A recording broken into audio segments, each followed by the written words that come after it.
Hey guys, Alessio, hope you're well. Welcome to a brand new update on the stock market. So in this video, I'm going to take a look at the chart of the stock market, start the S&P, and figure out what's happening here on the chart of the stock markets, especially this recent move that occurred. All right guys, join me.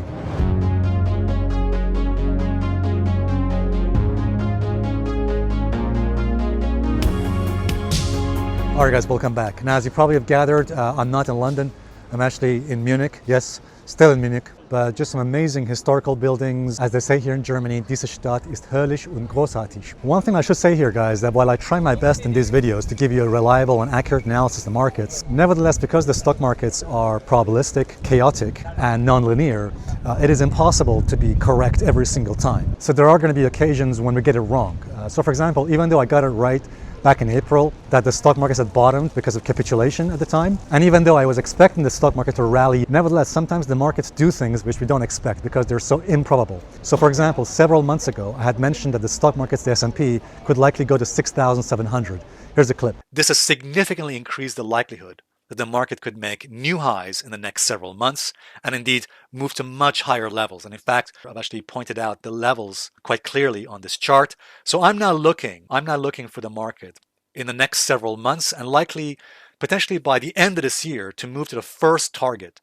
And that's what I've written right up here. And cap ZBT here just simply means capitulation with the Zweig breadth thrust. So the first target based on a 22% potential average return, so a high probability the market could potentially move into this level, approximately just under 6,700. That's based on the first median figure for the 6-month period that I just showed earlier, which means that the market could likely move, again, likely in the wave 5, to that likely target. Just point this out. So I'm looking for this wave 5 eventually taking us, at the very minimum, once we get to new highs, eventually to 6,700. But also the next potential target, which I think could be reached by next year, and that's at the 7,000 level. So we could see this wave 5 extend much higher. All right guys, nevertheless, even though I was expecting the market to eventually go to 6,700 in the next several months, I was not really expecting the move to occur so quickly in such a short space of time. By the way guys, let me just show you this. I'm going to take you inside this building here. Let's go in here and talk about the markets.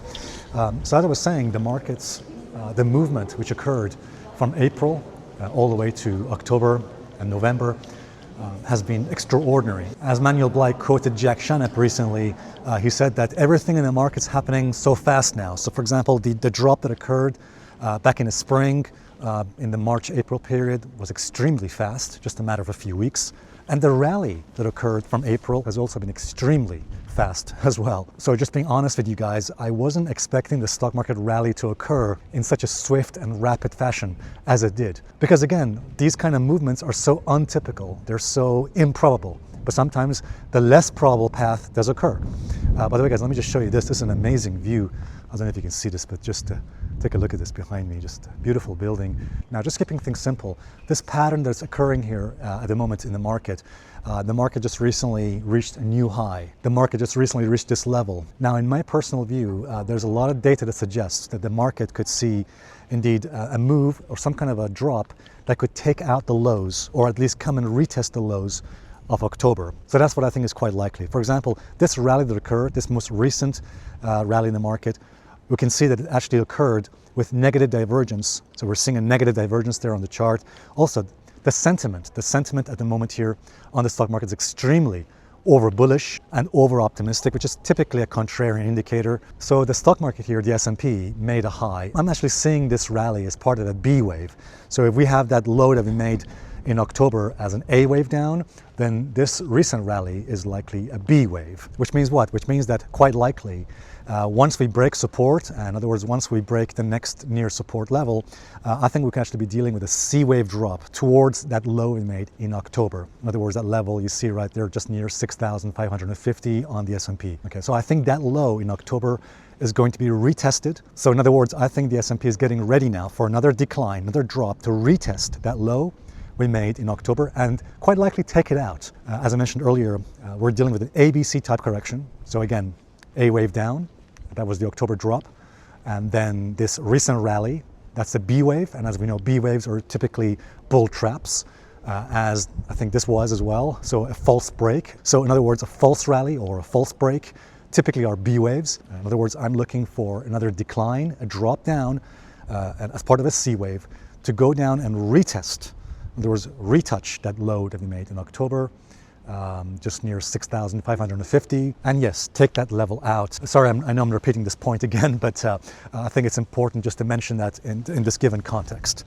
But guys, listen, even if we're dealing with a correction, some kind of consolidation for a while, for the next few weeks, as part of an ABC correction, which, by the way, is by no means surprising, because after this major rally from April to October, I think some kind of consolidation, some kind of pullback, some kind of a retracement, some correction, whatever you want to call it, is to be expected. And by the way, Jason Gephardt of Sentiment Trader recently mentioned that there are potential headwinds, some potential risk for the stock market.